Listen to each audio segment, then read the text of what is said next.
Hare Krishna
Krishna Krishna हरे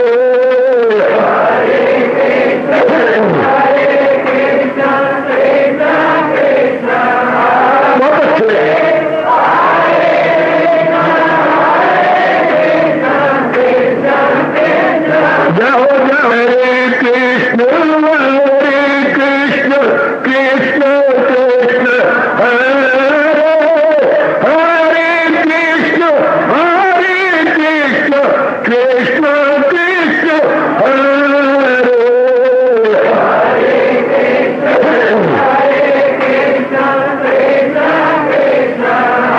बहुत अच्छे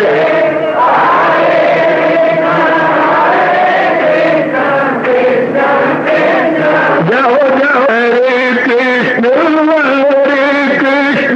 कृष्ण कृष्ण हरे हरे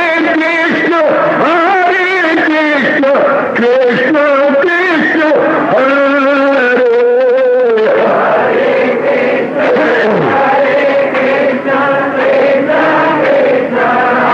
बहुत अच्छे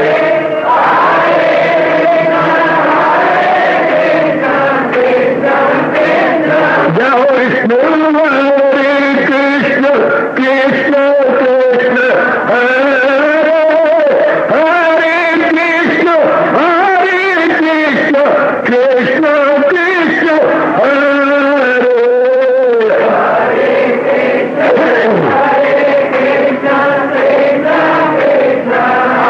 बहुत अच्छे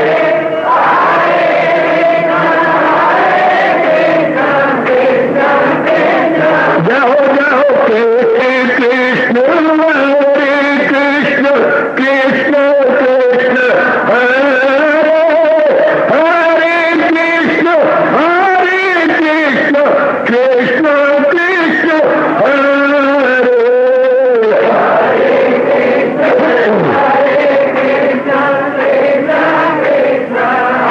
बहुत अच्छे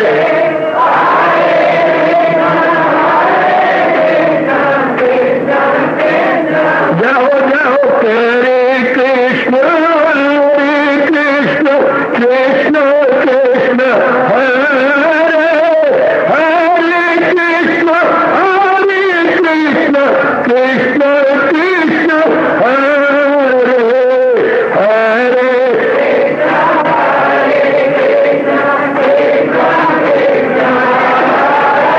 बहुत अच्छे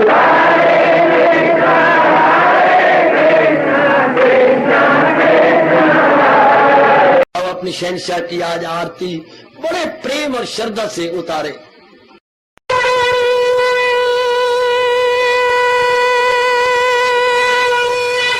ओम जय जगदीश जय हरे स्वामी जय दीनानाथ हरे भगत दास जनों के अवगुण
मन धन सब कुछ है तेरा, सब कुछ है तेरा, तेरा तेरे हर पल तेरा, तेरे समर्पण क्या हे मेरा। हरिओम जय जगदीश हरे, जय जगदीश हरे स्वामी भगत जनों के संकट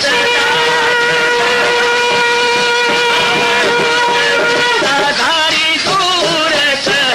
हरिओम जय जगदीश हरे, जय भगवद गीता, जय भगवद गीता। वने भवन्तु सुखिनः सर्वे सन्तु निरामयाः सर्वे भद्राणि पश्यन्तु मा कश्चित् दुःखात् भवेत्। हरि ओम शांति शांति शांति। ओम प्रभु इसलिए भगवान कृष्ण की जगत गुरु भगवान कृष्ण महाराज की। जो अर्जुन में देखी वही बेकरारी, मगर किसी है वही बेकरारी, फिर किसी ये माना किया रे गीता कथला मुख से तो बोलो मैं तेला हूँ मुझको चरण में तो लेना हो, मैं तेला हूँ मुझको चरण में तो लेना। गीता कथला मुख के तो बोलो मैं तेला हूँ मुझको शरण में तो लेना हो। गीता कथला मुख से तो बोलो मैं तेला हूँ मुझको शरण में तो लेना, मैं तेला हूँ मुझको शरण में तो लेना। सत्संग में आओ चरना दिखाओ, सुना दो नदी का सुबह किसिए है, सुना दो नदी का सुबह किसिए है। ये माना किया रे ग्रंथ भी देखे पंथ भी देखे, कई रंग कपड़ों में संत भी देखे हो, कई रंग कपड़ों में संत भी देखे, ग्रंथ भी देखे पंथ भी देखे, कई रंग कपड़ों में संत भी देखे हो, ग्रंथ भी देखे पंथ भी देखे, कई रंग कपड़ों में संत भी देखे हो, कई रंग कपड़ों में संत भी देखे। दाम क्या चीज है, इज्जत क्या है, जर जमीन की हकीकत क्या है, लाख बहकाए कोई दौलत से, गीता के सामने जन्नत क्या है। ग्रंथ भी देखे पंथ भी देखे, कई रंग कपड़ों में संत भी देखे हो, कई रंग कपड़ों में संत भी देखे, मगर गीता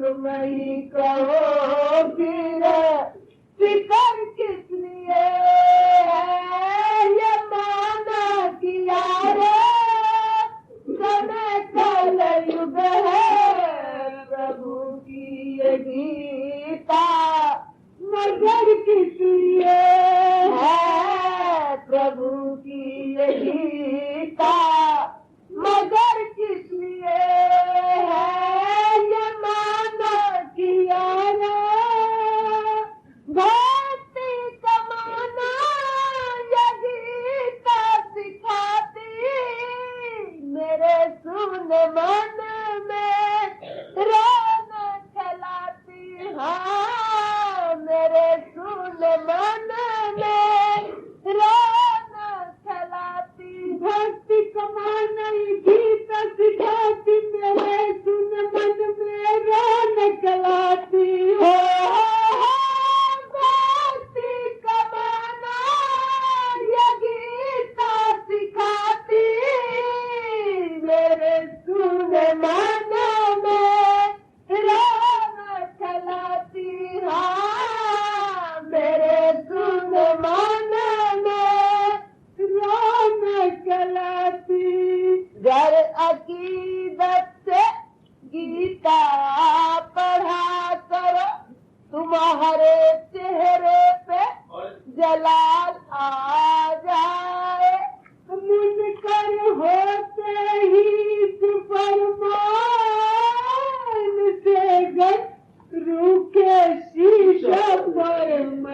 जमाने के मिट नहीं जाना हरि को रिझाओ उसी को बुलाओ झुका दूं न सर को ये सर किस लिए है झुका दूं न सर को ये सर किस लिए है ये माना किया रे समय काल युग है प्रभु की ये गीता मगर किस लिए है प्रभु की ये गीता मगर किस लिए है ये माना किया रे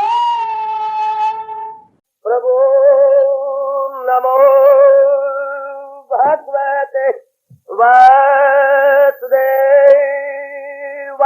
प्रभु नमो भगवते वासुदेवाय प्रभु नमो भगवते वासुदेव ओम सनौ आवतु सनौ भ्रूनाक्तु सेवीर्यं कर्वा तेजस्विनो आदितमस्तु मा विद्वेषा हरि ओम शांति शांति शांति ओम प्रभु ब्रह्म विद्या गीता भगवती की पूरी कोशिश करते हुए अपनाते जाइएगा ताकि मेरा सुनाना और आपका यहाँ पर आना दोनों का सफल हो जाए। मालिक इस ज्ञान की महिमा गाते हुए अपने श्रीमुख से फरमा रहे गए, ज्ञान की महत्ता ज्ञान की इंपॉर्टेंस कहते हुए हाजुर रहने वाला अपने श्रीमुख से कह रहे गए यह सिर्फ महत्ता है ताकि हम लोग बहुत सीरियस हो जाए। कई अपना कल्याण कर गए और कई अपना कल्याण कर जाएंगे, बस इससे ज्यादा कुछ इसके और अर्थ लगा के निराशा में न जाइएगा। भगवान तो केवल मात्र इतना ही बताना चाहते हैं, ये कहकर हजारों में होगा कोई खाल खाल हो जिसको फिक्रे असूले कमाल हो इन बा कमालों में कोई बशर जो मेरी हकीकत से पाए खबर। मतलब बहुत थोड़े जीव होंगे जो बहुत सावधानी पूर्वक अपने आप को लगा पाते हैं, जुटा पाते हैं, मैंने संसार के प्रलोभनों में अपने आप को फंसा करके अपने आप को उलझा करके अपने जीवन के उद्देश्य को पूरा नहीं कर पाते, वहीं के वहीं बेचारे रह जाते हैं। हम उनमें नहीं रहेंगे, भगवान की इस चेतावनी का हम पूरा पूरा लाभ उठाते रहेंगे। चलिए मेरे साथ, अब हजारों में तो आप आ गए, आप अभ्यास करते रहिए जितना हो सके, और वो भी अभ्यास लगातार होना चाहिए। लगातार करने से बहुत कुछ हो जाता है। भगवान का वो फरमान आप ना भूल पाएंगे, अगर योग वो यूं कमाता रहे तो मन उसका काबू में आता रहे, कमाता रहे। एक दृष्टांत याद रखिए, यात्री किसी भी गति से चले पहुंच जाएगा। चले लगातार, किसी भी गति से चले लगातार, निरंतर चलता रहे, अपने गंतव्य स्थान तक अवश्य पहुंच जाएगा। इसी तरह हम अभ्यास करते रहे, कितना समय करते रहे, थोड़ा समय लगाते रहे, करें निरंतर, तो अपनी जात में तलीन हो जाएंगे। ऐसा अपने मन में बना रखिएगा कि मैंने निरंतर करना है, चाहे कितना ही करूं पर निरंतर की बड़ी महिमा है। जो भी भगवान की जात में तलीन हुए मेरी उपस्थित माता और बेटियों, निरंतर करने से अपने आप जुटाते रहे, लगाते रहे, निरंतर जुटे रहे। भगवान ने हमें मनुष्य चोला दिया है, जरूर अपना कल्याण करके हम जाएंगे। और जितना भी हमें अपने महापुरुषों समझ आइए, जितना भगवान जी ने हमें समझाया और हमारी बुद्धि में जो बात बैठी है उसके अनुसार हम जुटे रहे, लगे रहे, तो बस फिर जीव का कल्याण है। लीजिए इतने शब्द कहता हुआ अब मैं आगे के पाठ लूंगा भगवान जी का, और उस पर हम रल मिल करके विचार विमर्श करेंगे। तीसरा श्लोक 7वें अध्याय का भगवान की महत्ता बताते हुए कह रहा, अगर नथु कह रहा इसके निकट नहीं आ सकते, अगर वो चंद दिन अभ्यास भी करती हैं तो सिरे नहीं चढ़ा सकते, क्योंकि इस उस कामना में वैराग की कमी के कारण से, विवेक की मंदता के कारण से आगे नहीं बढ़ पाते। विवेक और वैराग की कमी होती है, ये दोनों ही जाती है। विवेक और वैराग क्या भगवान की जात तक तलीन होने के लिए या लंबी उड़ारियां भरने के लिए, विवेक और वैराग दोनों नहीं भूलना मेरी बेटियों, मेरे अच्छे बुजुर्गों, बच्चों। विवेक और वैराग, विवेक कहती है अक्ल सलीम को, जो बात बात बताती रहती है कि भगवान ही शक्ति है, बाकी सब जहान अनित्य है। ये जो तमीजी बताए, जितनी ये तमीजी बताएगी उतना वैराग बढ़ेगा, जितना वैराग बढ़ेगा उतनी हमारी गति भगवान की ओर तीव्र हो जाएगी। तीव्र गति से हम लोग अपने आप को ले जाते रहेंगे और यही हम सब के सब चाहते हैं। जितने भी हम कल्याणकामी जीव हैं, हम यही चाहते हैं हम अपना कल्याण करके जाए। शरीर तो छोड़ रहा है हर एक ने, तो कोई ऐसी हैरानगी वाली बात नहीं। जो पैदा हुआ है वो एक न एक दिन जाएगा, लेकिन हमारे मन में ये तमन्ना है कि जाएंगे सही पर कुछ करके जाए, कुछ बना के जाए। ऐसे नहीं घुघू बन के जाए, ऐसे नहीं कारमान लेके जाए, ऐसे नहीं जैसे एक सामान्य या साधारण जीव शरीर छोड़ के जाता है, ऐसे नहीं, कुछ करके। जैसे बच्चे स्टूडेंट या विद्यार्थी या छात्र आती है स्कूल के अंदर, तो कई कहते हैं ठीक है अब आए तो है, पर ऐसे ही नहीं फर्स्ट डिवीजन लेके जाएंगे, सिर्फ पास पूछ नहीं होना, कुछ आगे बढ़ के जाना। ये ऐसी तमन्ना हम अपने मन में बिठा ले। क्या भगवान ने जन्म दिया और जन्म के अंदर फिर हम लोगों के अंदर ये आकांक्षा पैदा की है।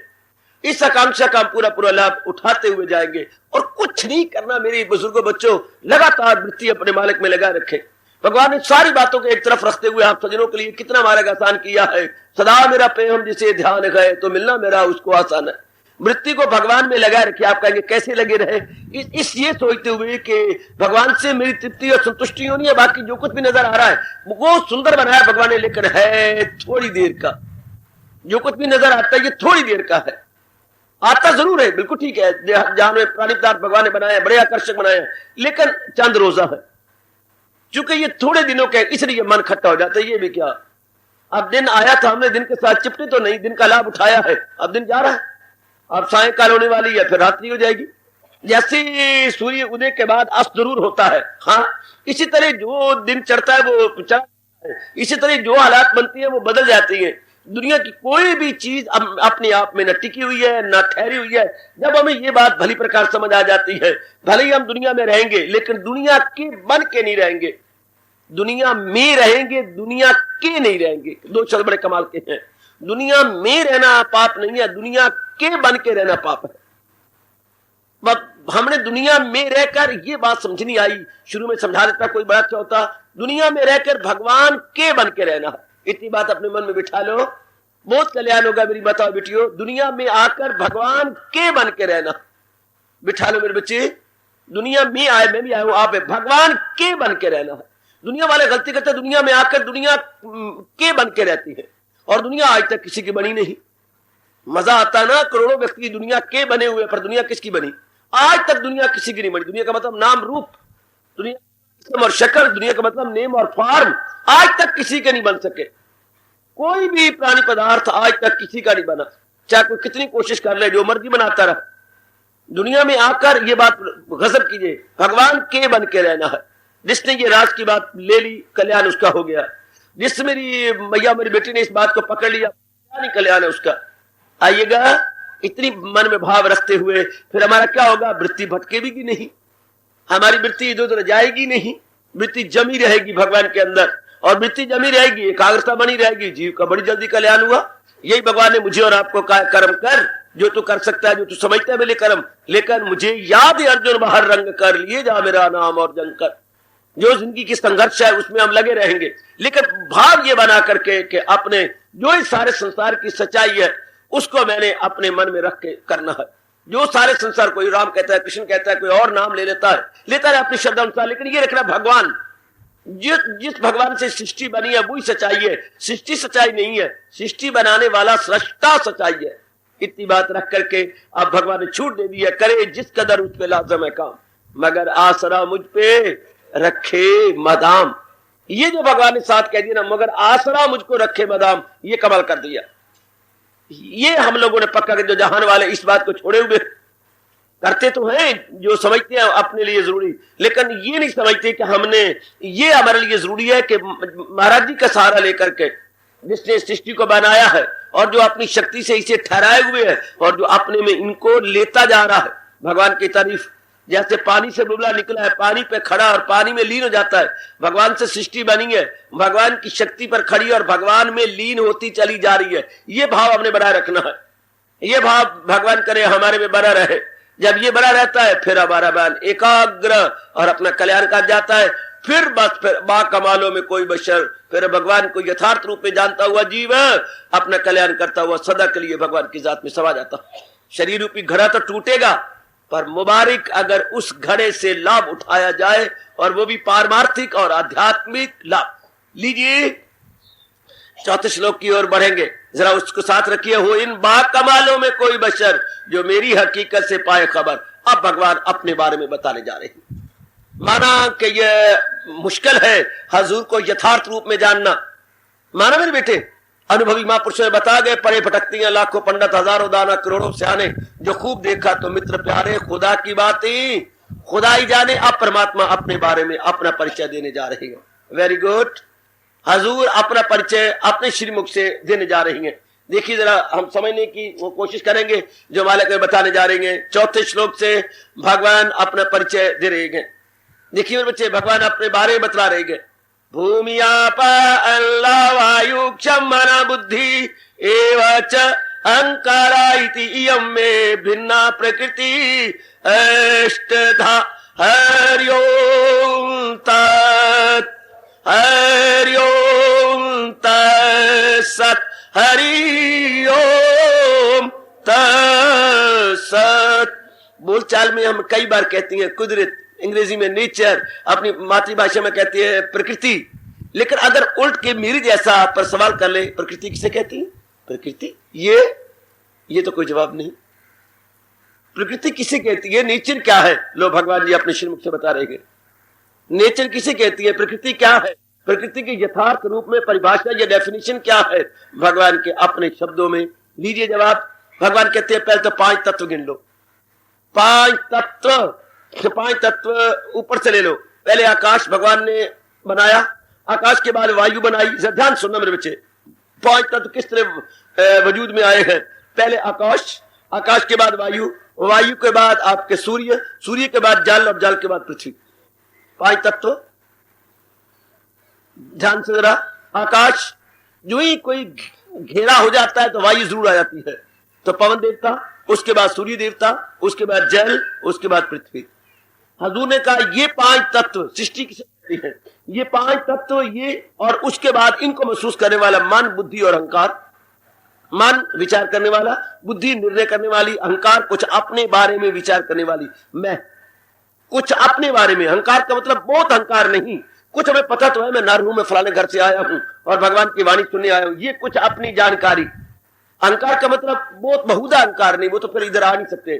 तो मन, बुद्धि और अहंकार 3 ये हो गए, और 5 तत्व। इन 8 हिस्सों में फितरत मिली। भगवान का इनको 8 को मिलाकर ये प्रकृति कही जाती है। वाह वाह, आज तक आपको पता ही नहीं कि ये प्रकृति की परिभाषा क्या है। प्रकृति में 5 तत्व और 3 अंदर के ले लो जो इसको महसूस करते हैं। अगर मन ना होता तो प्रकृति को महसूस कौन करता? बुद्धि ना होती तो ये निर्णय कौन कर लेती? और अहम पना ना होता तो हम किस तरह जान सकते? कुछ अपने बारे में पता है, अहम पना, मैं नर हूं, मैं नारी हूं, मैं कुछ करने वाली हूं, मैं फला जगह से आई हूं इसलिए आई हूं, ये अहम पना, कुछ थोड़ा सा अहम पना ये। और ये है मन बुद्धि के सहारे। मन बुद्धि अगर हमारों में अंतर है तो सिर्फ हमारे अंतःकरण में अंतर है। हमारे अंग तो एक जैसी हैं, आंखें सबको भगवान ने दी है एक जैसी, कान सबको दिए हैं एक जैसी, बाकी जितने भी शरीर के अंग हैं, माता बच्ची बुजुर्ग भाई सब हमारे एक जैसे हैं। तो फिर इतना भारी अंतर क्यों है? क्यों ये कहा जाता है इंसान में अंतर, कोई हीरा कोई कंकर, इतना बड़ा फर्क क्यों है? कोई हीरे जैसा कोई कंकर जैसा, ये सिर्फ हमारे अंतःकरण में अंतर है। किन्हीं के बुद्धि के निर्णय बड़े बहुधा है, किन्हीं के मन के विचार बड़े गंदी है, किनका अहंकार बहुत लोहे की तरह सख्त है। आपका अहंकार सख्त नहीं है, आपका आटे की तरह है, इतना तंग करने वाला नहीं है, और उनको तो तंग करने वाला है। सिर्फ हमारी अंतःकरण में अंतर है। ध्यान दीजिएगा, हमारी अंतःकरण मतलब हमारी मन बुद्धि में फर्क है। अवश्य उम्मीदी, अवश्य अमल, अवश्य इल्म, उनका समझ में खलल, हर बात उल्टी, हर एक में फतूर। किसमें अंतर है? अंगों में कोई अंतर नहीं, कद हमारे छोटे बड़े हुए से कोई बात नहीं, रंग हमारा एक दूसरे कोई बात नहीं, जो हमारे अंदर अंतर है। इंसान बैरू नहीं है जो हम फोटो खिंचवाते हैं अपनी, ये नहीं इंसान। इंसान वो है जो नजर नहीं आता, उसके इरादे और उसके विचार, उसके इरादे और उसके विचार दोनों को मिलाइएगा। निर्णय और विचार इज इक्वल टू मनुष्य। निर्णय प्लस विचार इज इक्वल टू मनुष्य। Decision plus thought is equal to मनुष्य। हाँ, कई ये भी कहती हैं कि प्लस और भी कर लो, बुद्धि को भगवान ने 3 अंग दिए, बुद्धि, मन और तन। तो कई बोलते हैं बुद्धि का ले लो इरादा, हाँ, मन का ले लो विचार और तन का ले लो कर्म, तीनों को मिला के लिख दो मनुष्य। बिल्कुल ठीक है, इसमें कोई शक नहीं।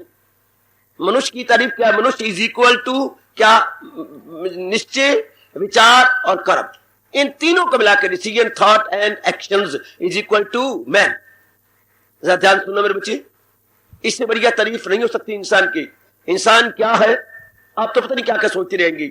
मानव क्या है? मानव की तारीफ क्या है? उसके इरादे कैसी हैं, उसके विचार कैसी हैं और उसके कर्म कैसे हैं। अब जब से मैंने बोला फिर और क्लियर कर दूं, जैसे उसके इरादे होंगे वैसे वो विचार करेगा, जैसे वो विचार करेगा वैसे उसके कर्म होंगे।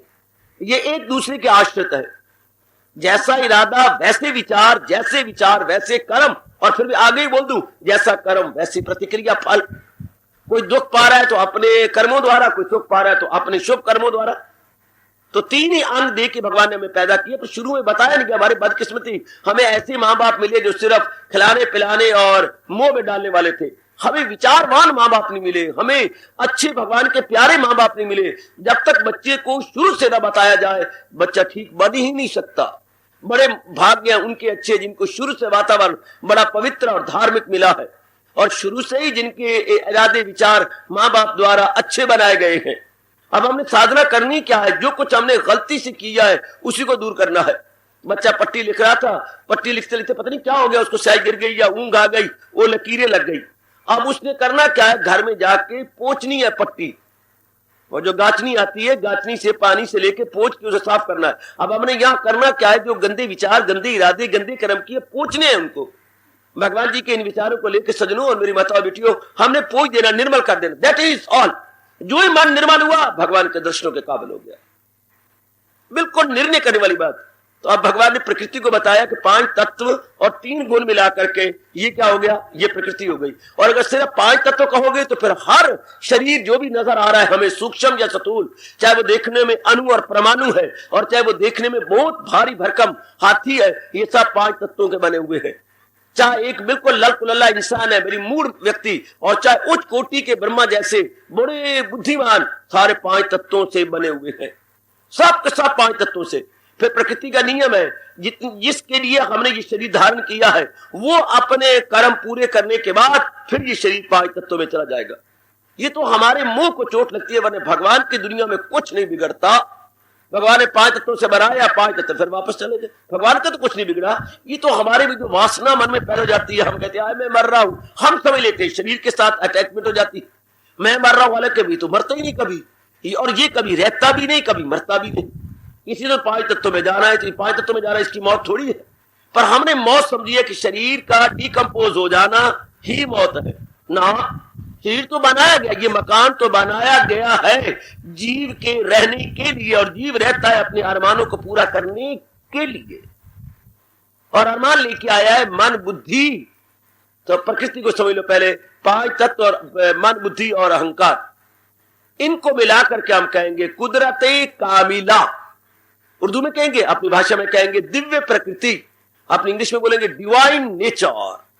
ये जो डिवाइन नेचर हमें दिखाई दे रही है, ये इन 8 हिस्सों में हमारे उच्च कोटि अद्वितीय हिंदू धर्म की उच्च कोटि की सूझबूझ और रिसर्च के अनुसार प्रकृति की डेफिनेशन ये है, जिसको दुनिया वाले आज तक विचारवान या फिलॉसफर आश्चर्य कर गुजरते हैं कि बड़ी दूर की सूझबूझ है। नेचर की सही रूप में तारीफ ये है। और जब हमें ज्ञान प्राप्त होता है तो ज्ञान का मतलब ये होता है, पहले प्रकृति के बारे में जाने जो हमें नजर आ रही है, फिर प्रकृति के पीछे घुसेंगे इसको बनाने वाले के बारे में। पहली जानकारी हमारे हिंदू धर्म देता है या ज्ञान देता है या नॉलेज देती है व्हाट द नेचर इज, जो गोचर है। भगवान तो अगोचर हुए ना, इनविजिबल है। जो हमारे विजिबल है, जो हमारे आंखों के सामने, पहले ये देखें ये क्या है। ये भगवान ने कहा तेरा घर पूरा करता हूं, ये 5 तत्वों और मन बुद्धि अहंकार से मिलाप से ये सब कुछ बना हुआ है। और मन बुद्धि अहंकार हर एक में है, चाहे चींटी को भी ले लो, चाहे छोटे से अणु को भी ले लो, परमाणु को ले लो, मन बुद्धि अहंकार हर एक में है। हाँ, हमारे में विकसित रूप में है, विकसित रूप में, और इनमें जरा अविकसित रूप में है, इनमें जरा सूक्ष्म रूप में है सबके अंदर। जो सिस्टम चल रहा है, लेडी वॉच जो रेस्ट वॉच पहन रखी है, हाँ, जो सिस्टम इसमें है वो मंदिर के सामने जो क्लॉक है, सिस्टम दोनों में बराबर है, एक स्मॉल स्केल पर, एक लार्ज स्केल पर, सिर्फ स्केल में अंतर है, अदरवाइज सिस्टम दी सेम। इसी तरह जो हमारी चीजें हैं, हमें अगर शुरू में विचार दे दिए थे तो हम भी बिल्कुल निराले बन के रहते। हम जो अपने शरीर के साथ इतनी बुरी तरह आसक्त हो जाती हैं या मोह कर लेती हैं सिर्फ अज्ञानता के कारण से, सिर्फ अज्ञानता के कारण से बचे। जरा जानिएगा, सिर्फ अज्ञानता के कारण से, वरना तो वो चीज वहीं से आ रही है और फिर अपना फंक्शन पूरा करने के बाद वहीं जा रही है। आहा आहा, सब महापुरुषों ने अनुभव करके वही बताया जो भगवान जी ने अपने श्रीमुख से आज हमें कहा है। प्रकृति भी जब प्रलय आती है तो तत्व में समा जाती है। इस तरह होता है मेरे बच्चे, जितनी धरती है वो गल जाती है, पानी बन जाता है और सूर्य कई निकल आती है, सारा पानी खत्म हो जाता है, फिर सूर्य सारे लोप हो जाती है और पवन देवता आकाश में लीन, आकाश महातत्व में लीन, ये धुंधी धुंध हो जाती है, सृष्टि खत्म। इसको हम हिंदू धर्म के अनुसार प्रलय बोलते हैं। प्रलय, सृष्टि में प्रलय हो गया, सृष्टि में प्रलय हो गया, अर्थात प्रलय का मतलब क्या मेरे बच्चे, तत्व में समा गए। जो चीज जहां से बनी थी, भगवान का नियम है, पातशाही ने भी ये कहा है। आप बोलते तो हैं पर आप विचार नहीं करते महापुरुषों की उन उच्च कोटि की वाणी को। पांच तत्व का तन रचियो जानियो चतुर सुजान। महापुरुष कह रही है चतुर बन के, सुजान बन के, चलाक बन के, होशियार बन के इस बात को जान लो। पांच तत्व का तन रचियो, मेरा और आपका नहीं, हर एक जो भी इस सृष्टि के अंदर जीव आया है, पांच तत्व का तन रचियो जाने ओते सुजान। और आगे नियम क्या है, जहीं ते उपजियो नानका लीनता ही में मान। वही बात जो भगवान ने पहले कही, जो वस्तु जहां से बनी है उसी प्रकृति में वापस जा रही है। जहां ते उपजियो लीनता ही में मान, उसी में लीन होती जा रही है।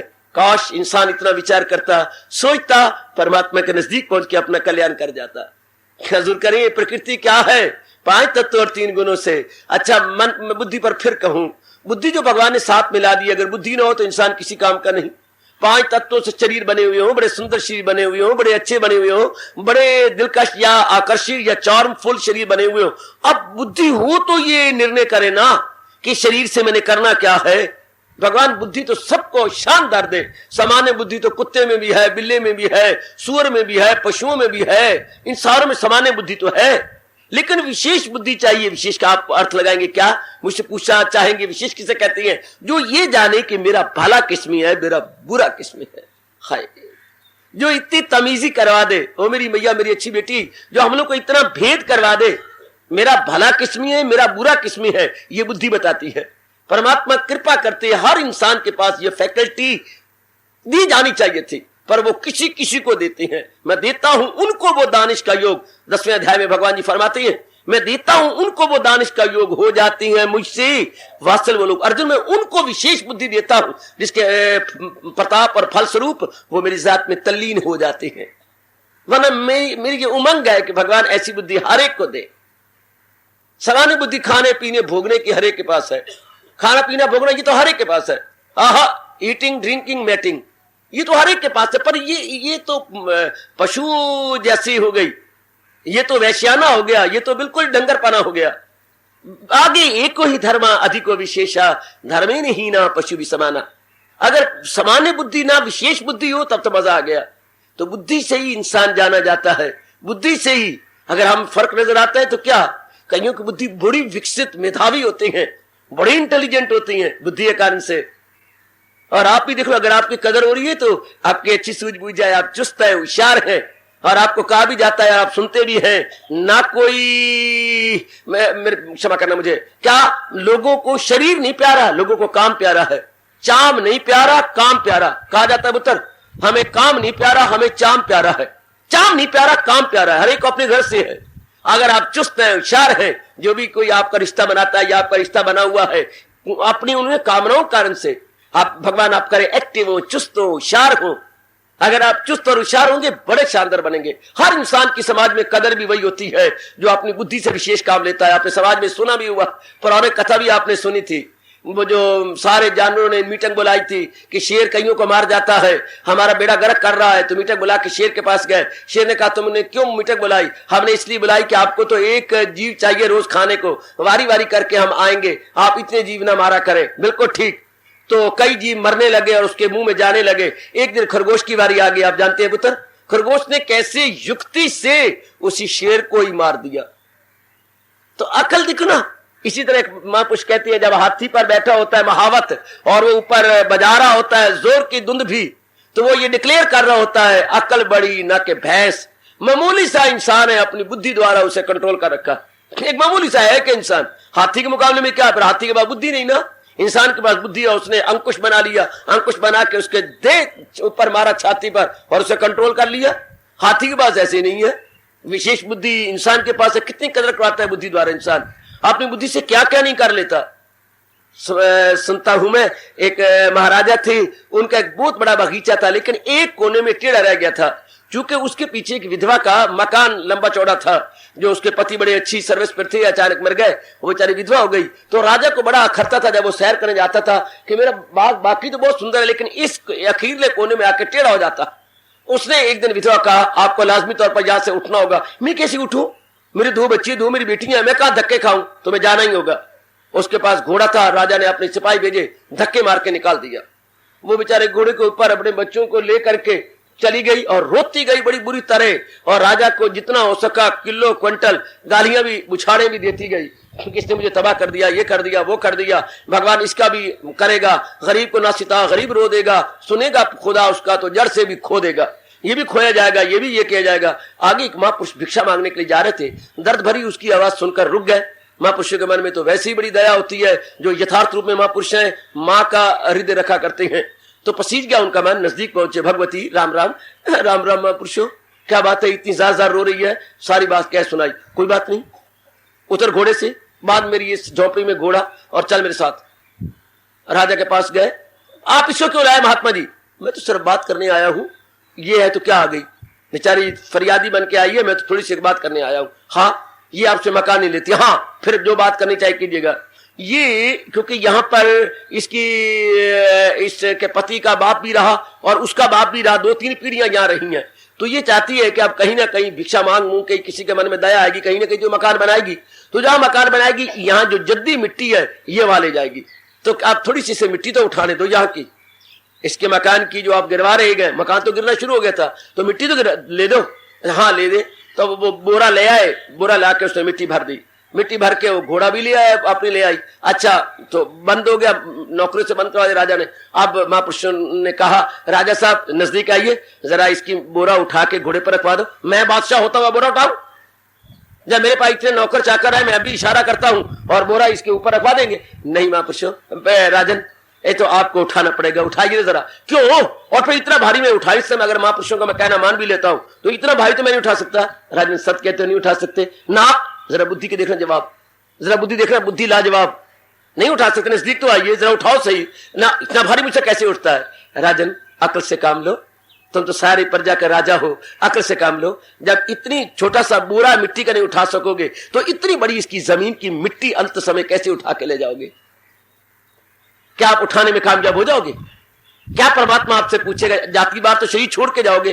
राजा को बड़ी भारी चोट लगी, हाँ सब मैल का अपना खाली करके निकल गया कि हाय मैं कर क्या रहा हूं, जब मैंने ले लिया छोटा सा बोरा नहीं मैं उठा सकता, तो इतनी बड़ी चीजें मैं कहां से उठा के ले जाऊंगा?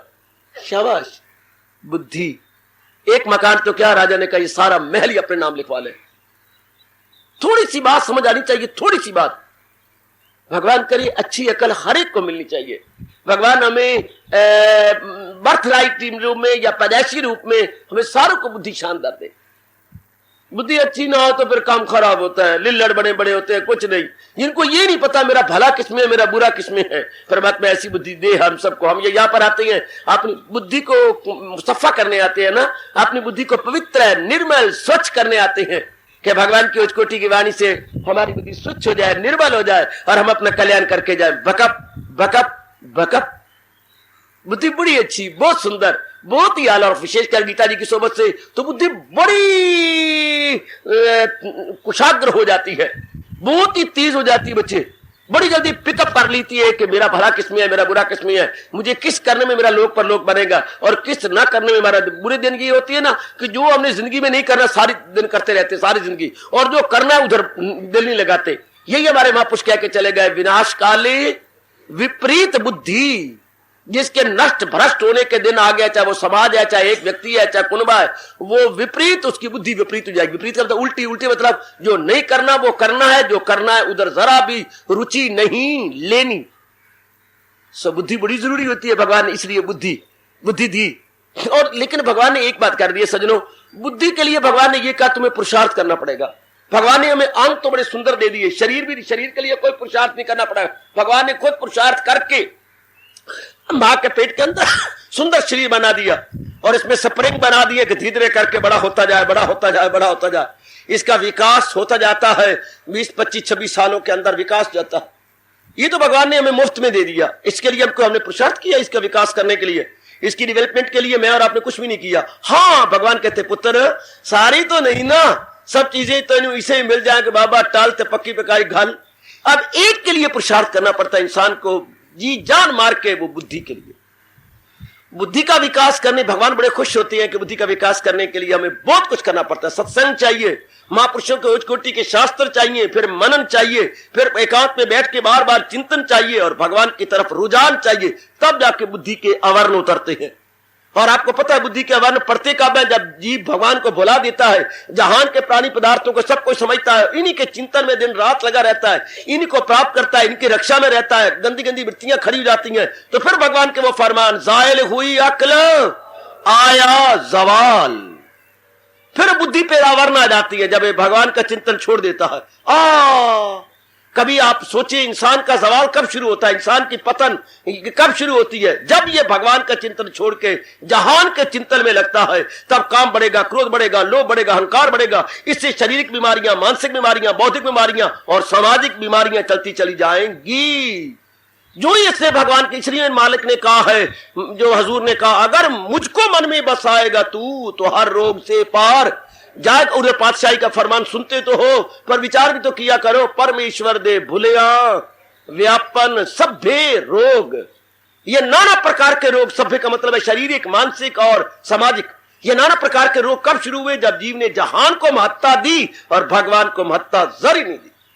और जीवो सुन लो मेरे अच्छे बच्चों, मेरी माताओं बेटियों, मैं केवल मात्र आपके लिए भेजा गया हूं। परमेश्वर दे भुलिया व्यापन सभ्य रोग। और हजूर अनवर 18वें अध्याय फरमाते हैं, अगर मुझको मन में बसाएगा तू तो हर रोग से पार जाएगा तू, सुनेगा ना मेरी जो अहंकार से, तबाही में जाएगा पिंदार से। सीधा बात, सीधी सी बात। हम अपने असलियत को, ये भगवान को भूलती हैं, बस फिर क्या कष्ट, तकलीफें, चिंताएं, मुसीबतें, कलेश नहीं होंगे जो इंसान पर नाजल ना हो जाएंगे, या हमारे पर गिर नहीं जाएंगे। बिजली जैसे बिजली कड़कती है, इससे नाना प्रकार के दो कष्ट हमारे पर कड़क पड़ते हैं। आइए ना बुद्धि में ये बसा ले, क्या बुद्धि में ये बिठा ले जो भगवान जी बता रहे हैं कि मैंने सत्य का चिंतन करना है, असत का नहीं। बुद्धि में ये बैठ गया, बस विचार उसी प्रकार बन जाएंगे। ये बात जरूर याद रखिएगा, जैसा इरादा वैसे विचार। आपके विचार जी कैसे होंगे? जैसे आपके इरादे होंगे। बेटी तू विचार कैसे करेगी सारे दिन? जिस तरह तूने निर्णय कर रखा है। एक बार निर्णय कीजिए कि मैंने बीए करनी है, हाँ लो, अब के बाद देखो विचार कैसे बदल जाती है। हाय मैंने बीए करनी है, मेरे पास अच्छे कपड़े होने चाहिए, मेरे पास अच्छे किताबें होनी चाहिए, टेक्स्ट बुक, और उसके लिए मुझे ट्यूशन रखनी पड़ेगी, हेल्प बुक लेनी पड़ेगी, अब मुझे एकांत चाहिए, ऊपर की बैठक पिताजी मुझे खाली कर दो, मैं ऊपर बैठ के पढ़ा करूँ, एकांत नीचे तो बच्चे और मेरी बहन भाई खप जाते हैं। ये एक आपने निर्णय किया कि मैंने बीए करनी है, एक। हाँ, क्योंकि कोई अच्छा घर बार भी तो नहीं ना मिलता, आजकल ये बड़ा स्यापा है, हमने जरूर करनी है, हमने ये करना है, वो करना है, मैंने भांडे थोड़े मांगते रहने सारा दिन जिंदगी में, मैंने पढ़ना है, मैंने पढ़ना। अब होगा निर्णय, लो अब विचार कैसे बन जाएंगे? जैसा इरादा वैसे विचार फौरन। अच्छा अब ये वाला इरादा न बनाओ, क्या मैंने शादी करनी है, मेरी ओवर एज होती जा रही है, लो अब लो विचार, अब देखो जरा विचार कैसे बन जाएंगे। मैं इस प्रकार बन के रहूं, आकर्षक बन के रहूं, मैं जरा मनोहारिणी बन के रहूं, और ऐसा करूं, ऐसा करूं। अब ये विचार बदल गया, ये अच्छा ये विचार करो शाम को मैंने पिक्चर में जाना है, लो अब ये निर्णय हुआ, जाना जरूर मैं जाना है, हाँ अब लो फिर अब मन में उतरो, फिर कितने विचार बन जाएंगे, कितने विचार। आप खुद जरा एक करके इरादा कीजिएगा। अभी आपने घंटा 2 घंटे पहले इरादा किया था जाके भगवान की वाणी सुननी है, मैं कल भी नहीं गया था, अभी आज जरूर जाना है। उसके बाद कैसे विचार आने लग गए? फटाफट आप स्नान किया, तैयार हुए होंगे, ये कर वो कर, ये बना वो बना, अरे भाई मैंने ये करना। अभी श्रीमती ने कुछ कहा भी था, आज नहीं जी, आज तो मेरे सत्संग में जाना, मैं ये नहीं करने को तैयार। सारा माहौल आपने अपना ऐसा बना लिया जैसे आपने इरादा किया, जैसे आपने मन में ये किया, ये मैंने दिल्ली जाना है, अब दिल्ली जाना आपने परसों, देख लो विचार कैसे बनते जा रही है। मैंने वो कपड़े नहीं आए, मेरे प्रेस नहीं हुए, मेरा फलानी चीज नहीं आई, मेरे ये नहीं हुआ, मैंने वहां पर 2 दिन रहना है, वो मेरी चप्पल टूटी पड़ी है और चप्पल बीच में ले जानी है मैंने। जरा वहां जाने के एक इरादा कीजिए और विचार उसके मुताबिक। आप माने बिना रह नहीं सकते, जैसे इरादा वैसे विचार। अगर इंसान अपने विचार पवित्र करना चाहता है तो गीता जी के अनुसार जरूरी है उसे पहले अपना इरादा ठीक कर लेना चाहिए। फौरन अपना इरादा ठीक करो। इसलिए मैं कहा करता हूं, अकल दुरुस्ती में मन दुरुस्ती और मन दुरुस्ती में तन दुरुस्ती। ओ मेरी अच्छी बेटी, और भगवान का यह फरमान आप कभी नहीं भूलेंगे, इरादा न हो जिसका सुलझा हुआ रहेगा ख्यालों में उलझा हुआ। क्या गजब का फरमान है हजूर का। और ना भूलना मेरी अच्छी बेटियों, ना भूलना, इरादा ना हो जिसका इंसान की सारी जिंदगी का दारोमदार, हमारे जीवन का दारोमदार इरादा है। इरादा है, निश्चय है, डिसीजन है। इंसान कैसी डिसीजन लेता है, हाय, यही तो सब कुछ उसके ऊपर पड़ा हुआ है। इंसान की इरादा पर, इरादा के ताबा है जिंदगी का शोर। जो जिंदगी का शोर है हमारे इरादा के मुताबिक, जो आज इंसान रत्ती बार नहीं परवाह करता। जैसा इरादा हमारे जीवन रूपी क्या महल की बुनियाद के दो ना, इरादा हमारे जीवन के महल की क्या है, आधारशिला है, फाउंडेशन स्टोन है। जैसे हमने इसको बनाना बड़ा जरूरी है, बड़े जरूरी है। और इसके लिए भगवान कहते हैं तुम्हें जुटना पड़ेगा, लगना पड़ेगा इरादे को अच्छा बनाने के लिए। बहुत कुछ चाहिए पुत्र, ऐसे नहीं मिल जाता।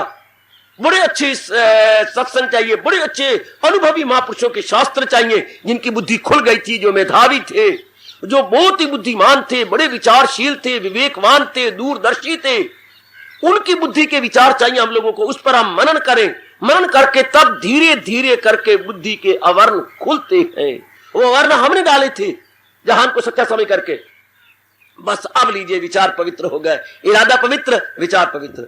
अब अच्छे अच्छे विचार आएंगे, नोबल थॉट आएंगे, इंटेलिजेंट आपके गुड थॉट्स आएंगे, बहुत अच्छे विचार, बच्चे भद्र विचार आएंगे। मैं मना शिव संकल्प अस्तु, बड़े बड़े बड़े विचार आने लग जाएंगे। अब जैसे विचार, आहा मुझे कह लेने दो, वैसे कर। जय